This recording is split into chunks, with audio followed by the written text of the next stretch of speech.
বসে গল্প বলতে হয় বৈঠকি ভঙ্গে, মানে দাঁড়িয়ে না, তাহলে গল্প জমে না। ঠিক আছে, তাহলে সরি গল্প বলবো। আর ঠিক আছে, লাগবে না স্যার, বসে। এই স্যারকে তো চিনে, নাম কি, ওনার নাম কি? Very good. উনি একই সাথে সিটি কর্পোরেশনের সচিব, অর্থাৎ সরকারের উপর সচিব, সিটি কর্পোরেশনের সচিব। আর তোমাদের পাশে যিনি আসেন সর্বশ্রদ্ধেয়, তিনি হলেন তোমাদের ভারপ্রাপ্ত অধ্যক্ষ মহোদয়, তাই তো? শিক্ষক মন্ডলী আছেন, শিক্ষার্থী আছেন, হয়তো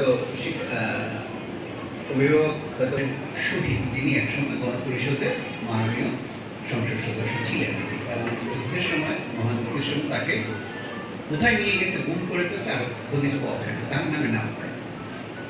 তো এবং স্কুলটার প্রতিষ্ঠা হয়েছে 52 বছর, তাই তো? 52 দিয়ে একটা গল্প করি, ঠিক আছে? 52 ভাষা আন্দোলনের কথা শুনেছি। প্রথম কে এটা উপস্থাপন করছিল বলতো? শহীদ ধীরেন্দ্রনাথ দত্ত। কত সালে? 1948 সালে দেশ ভাগ হয়ে গেছে, মানে ব্রিটিশদের থেকে পাকিস্তান এবং হলো আমরা পেয়ে গেছি। তো সেখান থেকে আমরা 48 সালে 25শে আগস্ট, অর্থাৎ প্রায় দেখো 25শে আগস্ট উনি সংসদে দাঁড়াবেন, উনিও গণপরিষদের সংসদ সদস্য, যে আমাদের শহীদ নাজমুল হক স্যারদের সাথে। তখন বললো যে তখন ইয়েতে ছিল, স্টেট ল্যাঙ্গুয়েজটা ছিল হলো তোমার স্টেট ল্যাঙ্গুয়েজটা ছিল ইংরেজি, স্টেট ল্যাঙ্গুয়েজটা ছিল ইংরেজি ব্রিটিশ আমলে। তখন বললো যে ঠিক আছে, ইংরেজি রাখো, উর্দু তো করবে, যেহেতু পাকিস্তানে ওরা রাষ্ট্রভাষা উর্দু করেছে, সকলের জন্য করার চেষ্টা করছে, পরে তো পারে না। বলছে যে ঠিক আছে, তোমরা উর্দুও করো, কিন্তু সাথে বাংলাও রাখো, একটাই করতে, এবং কোনো ধরাবাধা নিয়ম নেই। এই পাকিস্তানের রোশানলে করলো, তখন তার বয়স কিন্তু অলরেডি 70 ক্রস করতেছে, 75 ক্রস করতেছে, যে সময় কথা বলতেছে। 1971 সালে মহান মুক্তিযুদ্ধে যখন ঘোষণা করা হয় 26শে মার্চ, তাই উনি তখন এখন ব্রাহ্মণবাড়িয়া পড়ছে, তখন বৃহত্তর কুমিল্লা। নিজ বাড়িতে ওনার ছেলে একটা আছে, বড় ছেলে দিলীপ দত্ত। 29 তারিখে, এর আগে তাকে নানান অত্যাচার করছে, সেটা তো পরের বিষয়, কিন্তু 29 তারিখে, মার্চের 26 তারিখে তাকে নিয়ে যায়। 29 তারিখে তাকে ছেলে সহকারে ধরে নিয়ে যায় কুমিল্লা ক্যান্টনমেন্টে, নিয়ে যাওয়ার পর তাকে ইচ্ছা মতো করে। তাহলে এই বর্ণনাটা কোথায় পাইলাম? এই বর্ণনাটা পাওয়া গেছে আর্মিরা যেন বেশি বেশি করে চুল কাটায়। তো পাকিস্তানি কোনো নাপিত ছিল না, এই বাঙালি নাপিতই ছিল, এবং ম্যাক্সিমাম নাপিত ছিল হিন্দু, সনাতনী ধর্ম বিশ্বাস। তো ওকে মারছে একটা, তখন তার বয়স 84 বছর হয়ে গেছে। মানে এমনি তো এই বয়সে মানে ঘন ঘন প্রস্রাব হয়, ডায়াবেটিস থাকে, ইত্যাদি থাকে, আপনার মারছে, খেতে দেয় নাই। তো একটা স্টেজে হলো তার হলো প্রচন্ড বাথরুম চাচ্ছে, বাথরুম নিয়ে। তখন বললো যে যাও ওই দিকে যাও, দোতলায় বাথরুম, নিচতলা যেতে পারে। বিড়ালের মতো হামাগুড়ি দিয়ে উঠেছে, কেন? তার পায়ে চলার শক্তি নেই, মেরুদণ্ডটা ভেঙে গেছে। এবং যখন সে ফেরত গেছে, তখন এটা দেখে তাকাইছিল, বলছে তোর কাজ ওই নাপিত পরে বেঁচে ছিল, তোর কাজ চুল কাটা, তোর কাজ দিয়ে না। এবং তার দাঁতগুলো আছে না, দাঁতগুলো সব খুলে ফেলছিল, আঙুলগুলো সব ভেঙে দিয়েছিল। এবং তারপর যখন তাকে হত্যা করে, তার ছেলেকে আগে হত্যা করছে তার চোখের সামনে, তাকে যখন হত্যা করা হয়, তার শরীরে 52টা গুলি করেছে। এইটা হলো 52 ইতিহাস, 52টা গুলি করেছে। তোমাদের প্রতিষ্ঠাবার্ষিকী ওই 52টা গুলি করেছে। সুতরাং এই জাতি গঠনে প্রচুর রক্ত দিতে হয়েছে।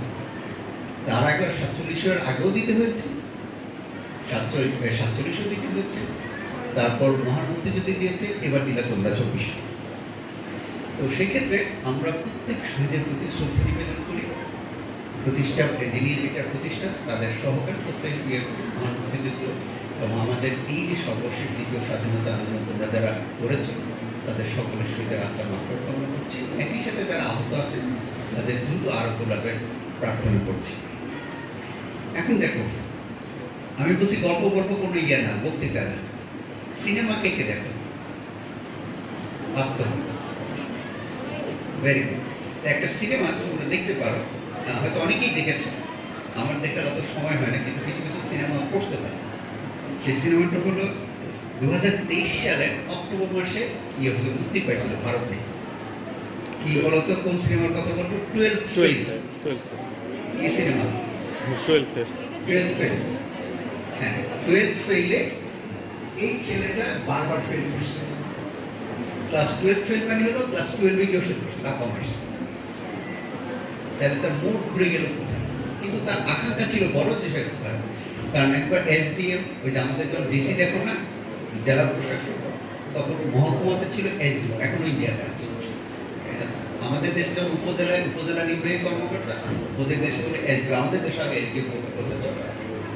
ওনার কাছে গেছে, কারণ ওই কেন ফেল করছে? ওই একটা স্কুলে 6 নকল করে পাশ করতো। ওই এসডিও সাহেবের নির্দেশে, এসডিও ম্যাজিস্ট্রেট, তো ইয়েকে পুলিশ কর্মকর্তাকে বলছিল যে তুমি এটা, আমি চাই না যে এখানে কোনো নকল হোক। তখন দেখলো যে এই একটা লোক এসে সব নকল উঠাই দিল, আর হুকুমে করলো। তখন বললো যে এসডিএম এর সাথে হুকুমে করছে, যেমন মেস্ট্রেট দেয় না তোমাদের পরীক্ষা, হুকুমে করছে। এত বড় পাওয়ার, তাহলে আমি এটা হবো। তখন উনি আস্তে আস্তে পুলিশের দেখে, কাজটা দেখে, কষ্ট দেখে, ইত্যাদি ইত্যাদি দেখে তার আকাঙ্ক্ষা অনুসারে পাশ করতে হবে।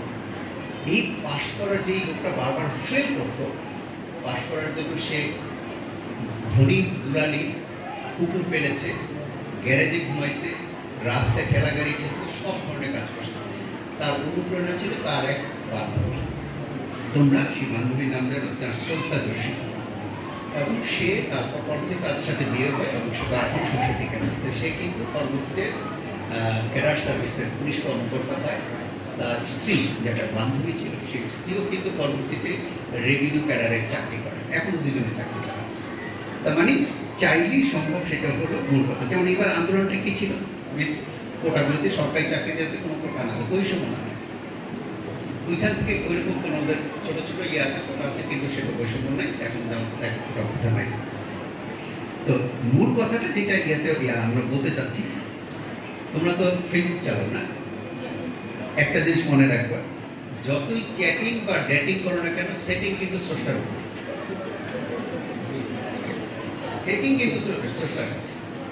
তোমাকে কাজ করে যেতে হবে। সেক্ষেত্রে আমি বলি সূরা রাদ আয়াত 11 নম্বরে আল্লাহ বলছে যে দেখো, কোনো ব্যক্তি বা জাতির অবস্থা আল্লাহ বদলাবে না যদি তারা নিজেরা চেষ্টা গ্রহণ না করে। তার মানে সেটিং কার কাছে?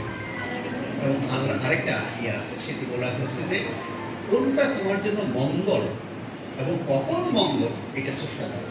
তাইলে আমার কাজ থেকে আমি কি ঘুমাবো না? ঘুমাই যাবো, কোনো কিছু হবে না, সেটা স্রষ্টা করে দিচ্ছে। তুমি তোমার সর্বোচ্চ চেষ্টা করবা, বাকিটা দেওয়ার মালিকটা কে? আল্লাহ।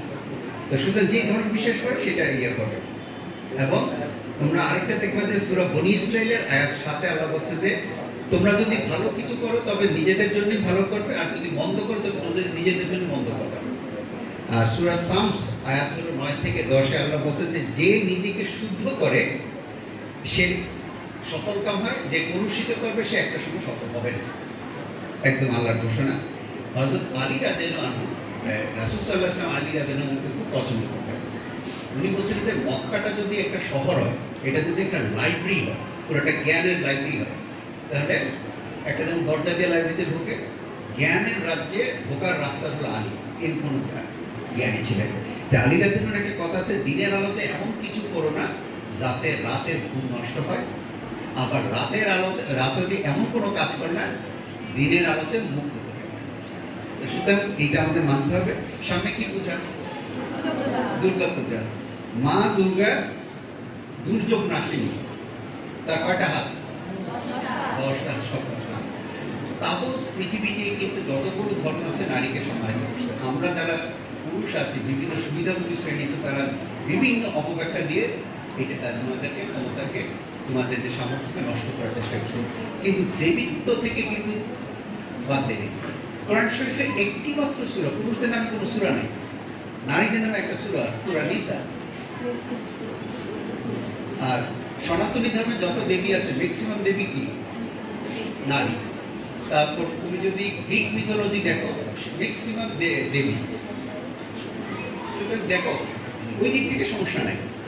কিন্তু আমরা প্রয়োগের ক্ষেত্রে করছি। এই জন্য এই যে সামনে পুলিশ নিয়ে অনেক কথাবার্তা হচ্ছে কি হলো, এখন প্রথম প্রশ্ন আছে পুলিশের পোশাক বলে। আরে ভাই, আমি যদি বদমাইশ হই, আমি যত সুন্দর পোশাক করে নেই, পোশাক কোনো দাম নাই। দরকার হলে ভিতরটা বদলান, সেই ভিতরটা বদলাতে না পারলে মুশকিল আছে। এই যে দুঃখ হলো পৃথিবী বদলে গেল, বলা হয় যে সব বদলাতে বদলে, আরে নিজে বদলাবা, সে বদলানোর কাজটা করতে হবে। শেক্সপিয়ার বলছে যে তুমি যদি সফল হতে চাও 3টা কাজ করতে হবে। কি? অন্যের থেকে বেশি কাজ করো, অন্যের থেকে বেশি জানো, আরেকটা কি? প্রত্যাশা কম করতে হবে, তাহলে হতাশা থাকবে, তোমাকে স্রষ্টা দিতেই থাকবে। আলেকজান্ডার গ্রেট এই অঞ্চলে এসেছিলেন, তাই তখন তার বয়স ছিল সারা পৃথিবীর অর্ধেকের কাছাকাছি তিনি হলো জয় করে ফেলছিলেন। এখন যে কাশ্মীরে ঝিলাম নদী দেখো, এই ঝিলাম নদীর পার দিয়ে উনি ঢুকছিলেন। তখন শেষ বয়সে এখান থেকে ম্যালেরিয়া আক্রান্ত হয়, পরবর্তীতে মারা যায়, তোমরা জানো। তখন তার সেনাপ্রধান ছিলেন হলো সেলুকাস, জেনারেল সেলুকাস। তার থেকে বয়স 1 বছর কম ছিল। ওনার ছিল আলেকজান্ডারের বয়স ছিল 32-33, আর সেলুকাসের বয়স ছিল 1 বছর কম।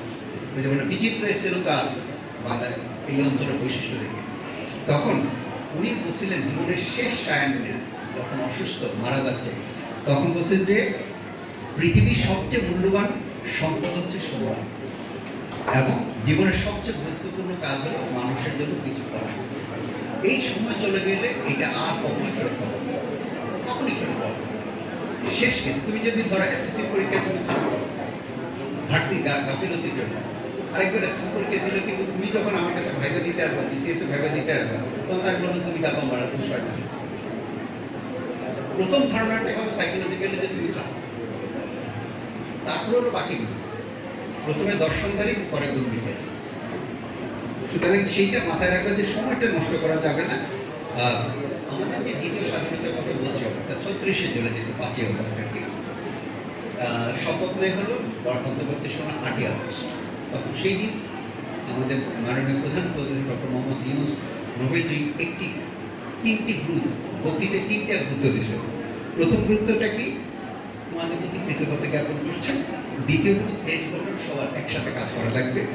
তৃতীয় দিকে আমরা সবসময় বলি না, সেটি হচ্ছে যে কোনো অরাজকতা তৈরি করা যাবে না, কোনো অরাজকতা তৈরি করা যাবে না। বিশৃঙ্খল জাতি কখনো এখন কিছু করে। তাবৎ পৃথিবীতে যত কিছু আছে সবগুলো এত সুশৃঙ্খল। তোমাকে যদি আমি কিছু সুতা, তোমরা যে সেলাই করো না সুতা, এটা যদি একটু এলোমেলো করে তুমি সুতা বিট্টু তুলতে পারবা? আমার শরীরে যে শিরা উপশিরাগুলো আছে, একজন পরিপূর্ণ মানুষ সারা পৃথিবীকে 2বার পেঁচায় আনা যাবে, সেইটা স্রষ্টা একদম যথাযথ রাখছে। আর যদি আমার মধ্যে স্নায়ুতন্ত্রগুলো চিন্তা করো, স্নায়ুতন্ত্রগুলো সোজা করি, তাহলে সারা পৃথিবীকে 7বার পেঁচায় আনা যাবে, সেইটা সফলভাবে চলছে। একটা কম্পিউটারে যে ইয়ে আছে, ক্যাপাসিটি আছে, তোমার যে নিউরন আমার মাথায় আছে তার থেকে 100 গুণ বেশি। এই ক্যাপাসিটি আমি সর্বোচ্চ 15% মতো, ওয়ার্ল্ড রেকর্ডের 15% মতো ব্যবহার করতে পারছি, বাকিটা ব্যবহার করতে পারিনি।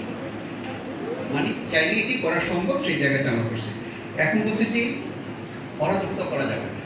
আরেকটা গল্প, অরাজকতা, জালালউদ্দিন রুমির নাম শুনেছেন কে? খুব সুন্দর সুন্দর ফেসবুক ইয়েতে প্রচুর পাওয়া জালালউদ্দিন রুমির কথা। ওনার যে বইটা 6 ঘন্টার একটা বই আছে, এই বইটার নাম হলো মাসনাবি।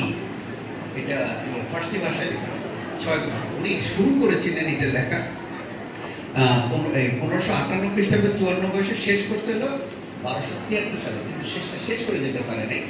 6 ঘন্টা আমার কি বিশ্বাস হয়, এই 6 ঘন্টার একটা বড় বই, পুরোটা একটা কবিতা। আগে তো সমস্ত পদ্যে লেখা হতো, যেটাকে আমরা মহাকাব্য বলতাম। এই পদ্ধতিতে লেখা হতো। ওনার এখানে একটা গল্প আছে, সেই গল্পটার জন্য এটা কাহিনীটা বলো। গল্পটা কি? আগে তো যারা ধনী রাজরাজা তারা হলো পড়াইতে পারে, এখন তো স্কুলে আসে না, তখন বাচ্চাদেরকে গুরুর কাছে পাঠায় দেওয়া হয়। হ্যাঁ, গুরুমুখী শিক্ষা। তো গুরুর কাছে পাঠায় দেওয়ার পরে একটা সদাগর ব্যবসায়ী তার বাচ্চাকে পাঠাইছে। গুরু বললো তোমাকে 2টা শিক্ষা প্রথমে নিতে হবে। কি? সত্যবাদিতা, যে সত্য কথা বলে, আর একটা হলো রাগ নিয়ন্ত্রণ। তো যথারীতি দেখো একটা বাচ্চাদের রাখতো আরো বেশি। তাই এখন ফেসবুকে কিছুদিন আগে এরকম দেখলাম যে একজন বোন রিল বানাইছে কি, যে আমাদের সময় এখন বাচ্চাদেরকে মা জিজ্ঞেস করে, 1-2টা বাচ্চা থাকে, বাবা শোনা ভাত খাওয়া, লুজ করে দেই, পিজা কিনে দেই, হ্যান করি ত্যান করি, বলছে আমাদের সময় মা বলতো দুইটা অপশন, ভাত খায় মাত্র জুতার বাড়ি খায়, পরে জুতার বাড়িও খাইতাম, জ্ঞান জ্ঞান করতে হতে ভাতও খাইতাম। সুতরাং এখনো এই অবস্থাটা আছে। তো সেই রাগ নিয়ন্ত্রণ হচ্ছে যে সত্যবাদীকে শিখতে হবে। দ্বিতীয় কোনটা? রাগ নিয়ন্ত্রণ। তো ঠিক আছে, রাগ নিয়ন্ত্রণ তাই কিছুদিন তো জিজ্ঞেস করতো তুমি কি এখন মিথ্যা বলো? বলছে না, মিথ্যা বলি, এটা শিখতে পেরেছি। রাগ নিয়ন্ত্রণ করতে পারছো? বলছে না, এখনো পারিনি। বলছে শিখতে হবে। আর কিছুদিন বলছে ঠিক আছে, আমি কয়েকদিন পর আবার জিজ্ঞেস করবো। কয়েকদিন পর আবার জিজ্ঞেস করলো যে এবার কি রাগ নিয়ন্ত্রণ করতে বলছো? বলছে না। সাহারা রাগ নিয়ন্ত্রণে দিছি দুটা চট দেওয়ার পর, যেমন দেখো তোমাদেরকে শিক্ষকরা মানলো তোমরা রেখে দাও, বাবা মানলো রেখে দাও, অধিকাংশ ক্ষেত্রে দিছি দুইটা চট, ছেলেটা চুপ করে দাঁড়ায় রাখছে। বলছে যে শিখো নাই কেন বলো? বলছে মনে হয় স্যার শিখছি। একটু আগে বললো যে শিখো নাই, এখন কি করে বললো যে শিখছি? বলছে আগে তো মিথ্যা বলতাম না, এই যে আপনি আমাকে মারলেন আমার কোনো রাগ হয়, মনে হচ্ছে যে আমি রাগ নিয়ন্ত্রণ করা শিখছি। তখন সাধারণত যে আমি তো আমার রাগ নিয়ন্ত্রণ, আমি তো হাঁটায় হাত করছি, বাবা আমি দুঃখিত, আমার রাগ নিয়ন্ত্রণ করার আগে উচিত ছিল। ঠিক আছে, তো সুতরাং এই হলো মস্তবী গল্পের একটি অন্যতম গল্প ছিল। একটু তোমাকে কঠোর পরিশ্রমের কথা আগে এই মাননীয় প্রধান উপদেষ্টা বলছেন, কঠোর পরিশ্রমের একটা ছোট্ট উদাহরণ। কিছুদিন আগে অলিম্পিক এসে প্যারিসে, তাই না? এখন পর্যন্ত অলিম্পিকের ইতিহাসে সবচেয়ে বেশি সংখ্যক গোল্ড মেডেল পেয়েছেন মাইকেল ফেল্পস, আমেরিকান সাঁতারু, এবং উনি এখন পর্যন্ত মোট স্বর্ণপদক পেয়েছে 28টা। তার মধ্যে শুধু অলিম্পিকই পেয়েছে এককভাবে 23টা, আর বাকিটা মিলে ওই 5-6টা মিলে অন্যান্য ইভেন্টে এর বাইরেও বিভিন্ন ওয়ার্ল্ড অ্যাথলেটিক্স ইত্যাদি কম্পিটিশনও পেয়েছে। ওনার পর্যন্ত না। কেন ওনাকে বলেছি কঠোর পরিশ্রমটা কি? আমেরিকার মানুষ তো সানডেতে ওদের হলিডে, উইকেন্ড উদযাপন করে। দেখা যাচ্ছে যে উনি উইকেন্ডও প্র্যাকটিস করেন। অন্যান্য সকল বলছে তো উইকেন্ডটা একটু ইয়ে করতে পারো, গ্যাপ দিতে পারো। তখন বললো যে যদি আমি একটা উইকেন্ড গ্যাপ দিই তাহলে বছরে 52 দিন পিছিয়ে থাকবো। 52 সপ্তাহে এক বছর, 52 দিন পিছিয়ে থাকবো। আবার রানিং ট্র্যাক ফিটনেসের জন্য দৌড়ায়। তো সেইখানে দেখা গেছে যে অন্যরা সাধারণত 5 কিলোমিটার দৌড়ে, উনি 6 কিলোমিটার দৌড়ায়। বলছে তোমার 1 কিলোমিটার দৌড়ানোর দরকারটা কি? বলছে যে যদি আমি প্রতিদিন 1 কিলোমিটার অতিরিক্ত দৌড়াই তাহলে আমার এক বছর আসে 365 কিলোমিটার।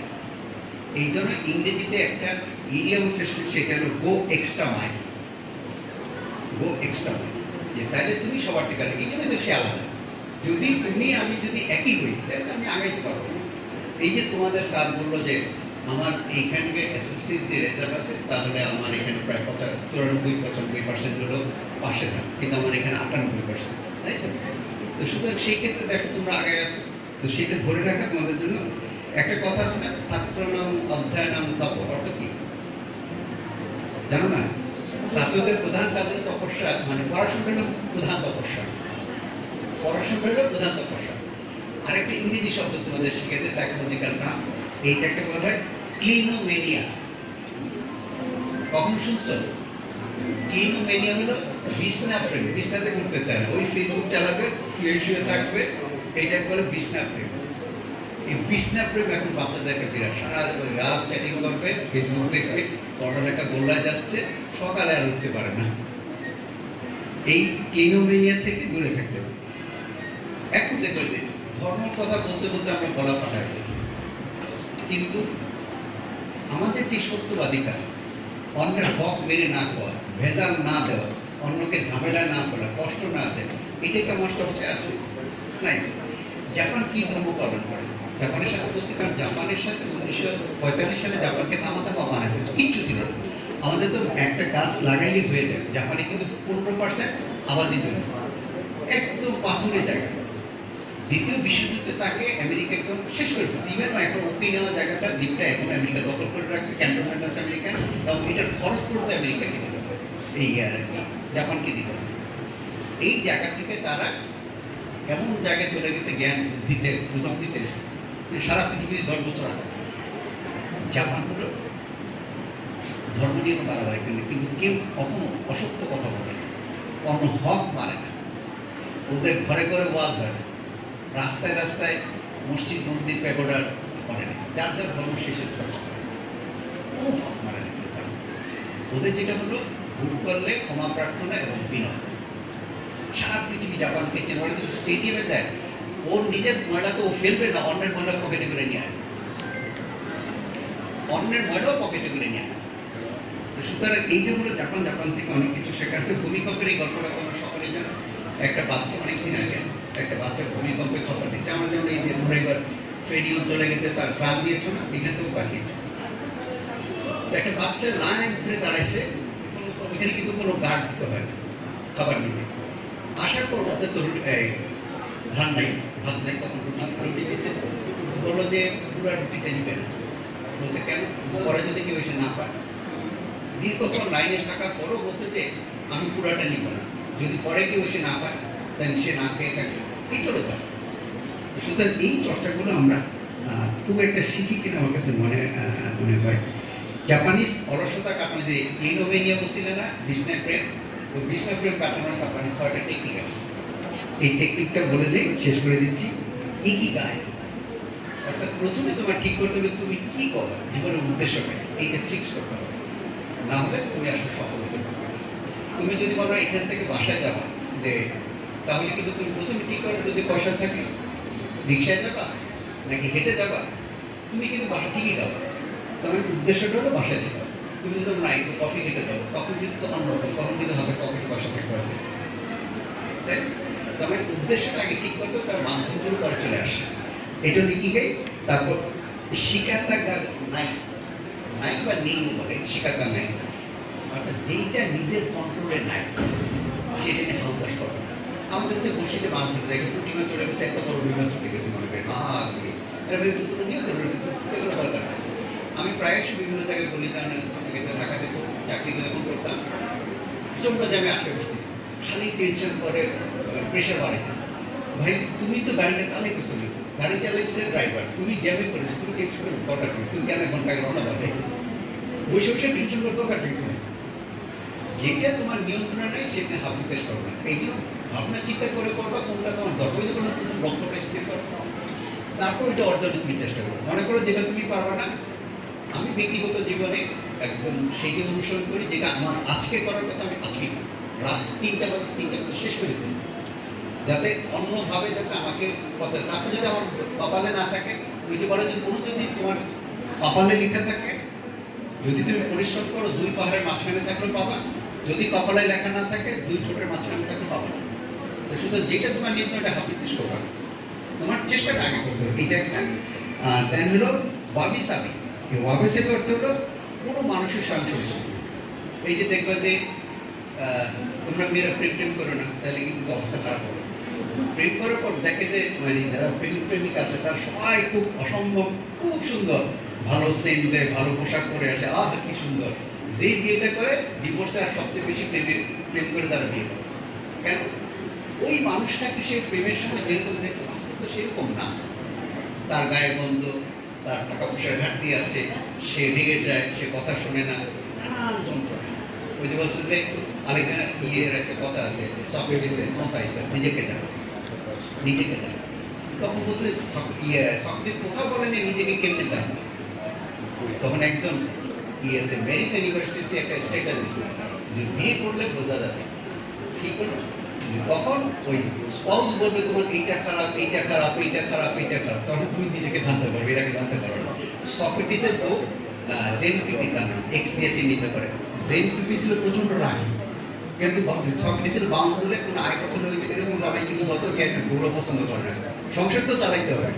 একদিন তার মাথায় সক্রেটিসের মধ্যে গরম পানি কিন্তু ঢেলে দিয়েছিল, বুঝতে পারছো? এই জন্য ওনার একটা কথা আছে যে বিয়ে করে ফেলো, সময় মতো বিয়ে করে ফেলবা। কি জন্য বিয়ে করবে? অন্য কিছু করতে পারবে না, বিয়ে করবে, বিয়ে করলে 2টা কি আছে, যদি সফল হোক তাহলে সুখী হবে, আর ব্যর্থ হলে দার্শনিক হবা, যেমন সক্রেটিস। ঠিক আছে? সুতরাং এটা হলো তোমার ইয়ে ডিভোর্স মানুষ, ওই যে যেটাকে আমরা বলছি ওয়াবি সাবি, কেউ স্বয়ংসম্পূর্ণ না, এই লিমিটেশনটা মানতে হবে। তোমার এই স্বয়ংসম্পূর্ণ, তোমার স্কুল স্বয়ংসম্পূর্ণ। তবে আমি প্রতিশ্রুতি দিচ্ছি আমার তরফ থেকে বা শ্রীকর্ষের তরফ থেকে যদি স্কুলের জন্য কখনো খুব প্রয়োজন হয়, যেখানে থাকি না কেন আমি সব চেষ্টা করবো।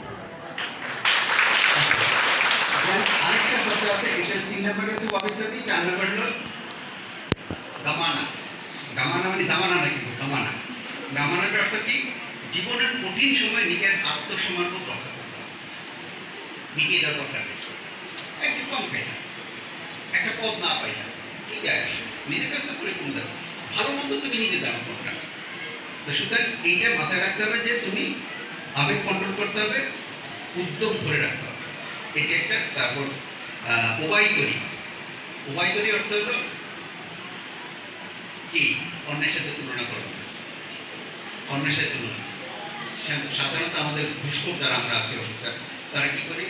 আমাদের গৌরব আমরা, ও এখানে একটা ফ্ল্যাট করছে, একটা বড় গাড়ি কিনছে, ও একটা ই করছে, তুমি পারো না কেন? তোমার সে কম ছোট চাকরি করো। যেমন ধরো, একটা সময় পুলিশকে তোমরা এখন দেখতে পারো না, কিন্তু একটা সময় আমি জিজ্ঞেস করছি না একদিন এই 36 জুলাই আগে, যে ধরেন একজন দেশের সুদর্শন পুলিশ অফিসার, তার গাড়ি বাড়ি আছে, মেয়ের বিয়ে দিবে না, চুপ করে রয়েছে, মেয়ের বিয়ে সবার আগে। কিন্তু এই টাকাটার উৎস কি কেউ জিজ্ঞেস করবে না। ওই যে এখন তো ইলিশ মাছ নিয়ে তর্ক বিতর্ক করছে না, মাছের রাজা ইলিশ, জামাইয়ের রাজা পুলিশ। এখনো আছে, এখনো তোমাদের হাতে দেখা যায় পুলিশের দ্রুত বিয়ে করে ফেলবা, তার টাকার উৎস জিজ্ঞেস করবে না। এই জন্য তখন এই তুলনা করতে হয়, তাহলে তুলনাটাকে নিয়ন্ত্রণ করবে, এটাও টেকনিক শিখতে হবে। একজন হাজবেন্ড, সৎ হাজবেন্ড আসছে বাসায়, আসে জিজ্ঞেস করলো যে এই পাশে পাশের ভাবি তো তোমার থেকে কম ছোট চাকরি করে, সে তো আজকে দেখলাম 56 ইঞ্চি কালার টেকনিক দিয়েছে, সরি তুমি কিনবো না?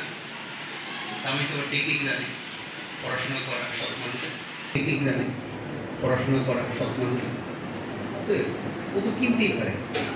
ও বোর চেহারা দেখছো, আর আমার বোর চেহারা, আমি তো বউকে দেবো, আমি কেন টিভি দেবো?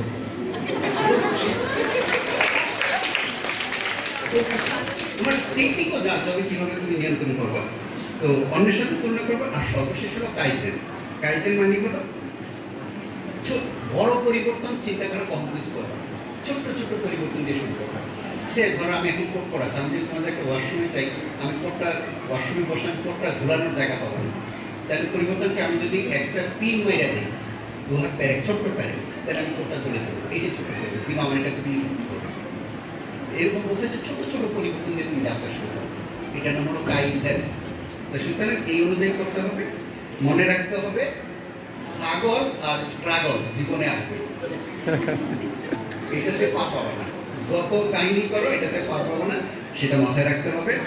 3টা জিনিস মনে রাখতে হবে, যে রাগ, 3টা জিনিস নিয়ন্ত্রণে রাখতে হবে, রাগ, জিহ্বা, অন্তর। আর 3টা জিনিস পবিত্র রাখতে হয়, শরীর, পোশাক এবং আত্মা। 3টি হলো আমাদের প্রকৃত সম্পদ, বিদ্যা, ভদ্রতা এবং ইবাদত। 3টি গুরুত্বপূর্ণ জিনিস, ঈমান, সত্যবাদিতা এবং অঙ্গীকার। এবং সূরা সাফের অঙ্গীকার আছে যে তুমি যেটা প্রতিশ্রুতি দিবে সেটা মানবা, না হলে আল্লাহর কাছে এটা বিরক্তি করবে। এবং 3টি মূল্যবান জিনিস হলো কলম, কসম, মানে যেটা ইয়ে করলে, আর হলো কদম, কোন দিকে পা ফেলছে। আর 3টা অভ্যাস গুরুত্বপূর্ণ, ইবাদত, সত্যবাদিতা প্রতিষ্ঠা এবং হালাল রুজি। এবং 3টি জিনিস থেকে দূরে থাকতে হবে, একটি হলো মিথ্যা, একটি অহংকার, আর একটা হলো অভিশাপ। ধরো তুমি তোমার থেকে একটা দুর্বল লোককে আক্রমণ করলো, ওই যে স্যার যেটা বললো, কোন শিক্ষকের গায়ে হাত তুলতে হয়, এই সময় তুমি শিক্ষক হয়তো কিছু নিতে পারবে না, কিন্তু তার অন্তর থেকে একটা বদ্ধ আসবে, এটাকে বলে কোরআন শরীফে শব্দটাকে বলা হচ্ছে কিফারা। এইটা আরস পর্যন্ত কেটে যাবে যদি ওই লোকটাকে তুমি যে ডিটেল, আবার যদি আমি খারাপ সেটা ঠিক আছে, কিন্তু আমি যদি সেটা তোমার নির্ধারিত পন্থা আছে, স্রষ্টার হাতে ছেড়ে দিতে, আইনের হাতে ছেড়ে দিতে, সেই অনুযায়ী করতে হবে, কিন্তু তুমি আইন হাতে তুলে নিবা। এটা হলো প্রকৃতির শিক্ষা, ধর্মের শিক্ষা। আর এই স্যার খেলাধুলা করতে হবে, খেলাধুলার মাঠ কমে যাচ্ছে। হার্ভার্ড ইউনিভার্সিটিতে 1938 সাল থেকে 85 বছর ধরে একটা গবেষণা করছে। তুমি প্রত্যেককে তাবৎ সবাইকে জিজ্ঞেস করতে, পৃথিবীতে সবাই সুখী হতে চায়, তাই না? পৃথিবীতে এমন কেউ নাই সুখী হতে চায়, যেন সুখটা কোথায়, এটি নিয়ে গবেষণা করছে। এবং তারা 724 জনের উপর মতামত দিচ্ছে, এবং বিভিন্ন সময় তাদের পরিবর্তন, বাচ্চা অবস্থায় কি অবস্থা ছিল, তারপর কোনটাতে সুখ চলে যায় কিনা, কোন অবস্থায় কি, মানে একই ব্যক্তিকে বিভিন্ন বয়সে তাকে জিজ্ঞেস করে, কারণ বোঝা যায় তার সুখের প্যাটার্নটা বদলাচ্ছে কেন। তখন শেষ পর্যন্ত সেটা আসে ট্যাক্সে শরীরের সুস্থতা একটা বড়। এবং মুসা আলাইহিস সালাম যখন আল্লাহর সাথে কথা বলতেছিল, তখন বলছে যে হে আল্লাহ, আমি তো তোমার এখানে আসছি, তুমি আমার উপরে আছো, যদি তুমি আমার এখানে আমার থেকে কি চাইবে? তুমি ধরো মুসা বলছে তোমার থেকে আমি সুস্থতা চাই। তারপর পৃথিবী আপনার টাকা ভর্তি, সম্পর্ক ভর্তি, সব কিছু কিন্তু অসুস্থতার কথা হবে। এই জন্য খেলাধুলা করার জন্য বলছে যেটা সুস্থ শরীর রাখতে, এটা কল্পনা শক্তি বাড়ায়, রোগ প্রতিরোধ ক্ষমতা বাড়ায়, চিন্তা শক্তি বাড়ায়, বুদ্ধি বাড়ায়। মাদক, বাল্যবিবাহ, জঙ্গিবাদ এটাকে না চিনি ধর্ম, বর্ণ, রাজনীতি এগুলো থেকে কখনো তোমাকে সুফল দেবে না। এটা বড় বড় চিন্তা করবে, তাহলে বড় দিন অর্জন করবে। সামনে কি ডেঙ্গু প্রকোপ আছে, পরিষ্কার করে যাবে। পৃথিবীতে এমন কোনো ধর্ম নাই যে ধর্ম পরিষ্কার পরিচ্ছন্নতা ছাড়া ইবাদত করতে হবে। এমন কোনো ধর্ম আছে? কোনো ধর্ম নেই কেউ পরিষ্কার ছাড়া তুমি ইবাদত করতে দেয়। এটা কিন্তু শিক্ষা। জ্ঞান সাধনা করতে হবে। শেষ করতে একজন মেয়ের গল্প দিয়ে, তোমরা যারা মেয়ে বাবাকে অনেক, ম্যাক্সিমাম মেয়েরাই বাবাকে অনেক ভালোবাসে। আমার একটা মেয়ে আছে, ও ফাইভে পড়ে। তো আমার আনন্দের একটা বড় জায়গা হলো আমার মেয়ে। তো এই মেয়ে আগে তো খুব অল্প বয়সে বিয়ে হয়ে যেত। তো আগে তারা মেয়েদের মানে সনাতনী ধর্ম হিসেবে পুষ্টিগ্রন্থ আর কি, যে ভবিষ্যতে কি আছে, যদিও আমাদের ধর্ম মতে এগুলো গণনা নিষেধ। তো সেক্ষেত্রে জ্যোতিষরা বলেছিলেন এই মেয়েটির বৈধব্য যোগ আছে, মানে বিয়ে হলে বিধবা হয়ে যাবে। কারণ এরকম মেয়ে কি বিয়ে করবে কেউ? তখন কোনো ভালো পাত্র আসে না, অথবা অন্যরা ওই যে বিয়ে ভাঙ্গা নীতি করে। বিয়ে ভাঙ্গা নীতিতে যে তোমরা এই বিয়ে করো না, দেখতে মরে যাবে, বিধবা হয়ে যাবে। মানে বিধবা তো সে মরবে না, মরবে কে? স্বামীটা মরে যাবে। এরকম লোকে তার বিয়ে করবে না। বউ মরলে কিন্তু আরো দুইটা খুশি বিয়ে করবে, কিন্তু আরো তিনটা বিয়ে করতে পারবে। কিন্তু জামাই মরে গেলে তুমি বিয়ে করবে না। তো এই বৈধব্য পানি হলে জামাই মরে যাবে। তো এইরকম তার মন, মেয়েটার মন খারাপ, বাবার মনে একটা মাত্র তার মা নাই। তখন মেয়েটার কষ্ট থেকে বাবা বললো যে বাবা, এই মা আমি কিন্তু সম্পদ, আমি মাস্টারি করি, ছোট মাস্টারি করি, আমি এমন কিছু করে যাবো সারা পৃথিবী যাতে তোমাকে মনে রাখে। তখন এই ভারতীয় গণিতজ্ঞ শঙ্করাচার্য তিনি একটা বই লিখে গেছেন, গণিতের বই, তার নাম লীলাবতী। তার মেয়ের নাম ছিল লীলাবতী। হুমায়ুন আহমেদ তখন এই গল্পটা আমি একসঙ্গে গাজীপুরে জেলা প্রশাসন, তার নুহাসপল্লী গাজীপুরে, সেখানে একটা দিঘি আছে, সেটা নাম লীলাবতী নাম দিয়েছে। তার মেয়ের নাম চতুর্থ সন্তান গর্ভে আসার কথা ছিল, মেয়ে জেনেছিল। তো সেই মেয়েকে কিন্তু পৃথিবীতে আলো দেখেছিল, কারণ মাতৃগর্ভে মারা গেছে।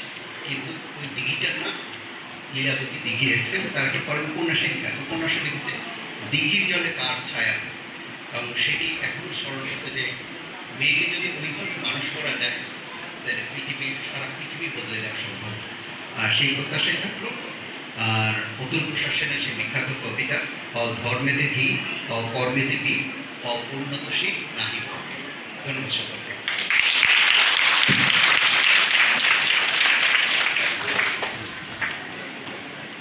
স্যারকে অসংখ্য ধন্যবাদ তার মূল্যবান বক্তব্য প্রদান করার জন্য। তার বক্তব্য থেকে আমরা অনেক কিছু জানতে ও শিখতে পারলাম। এবার পুরস্কার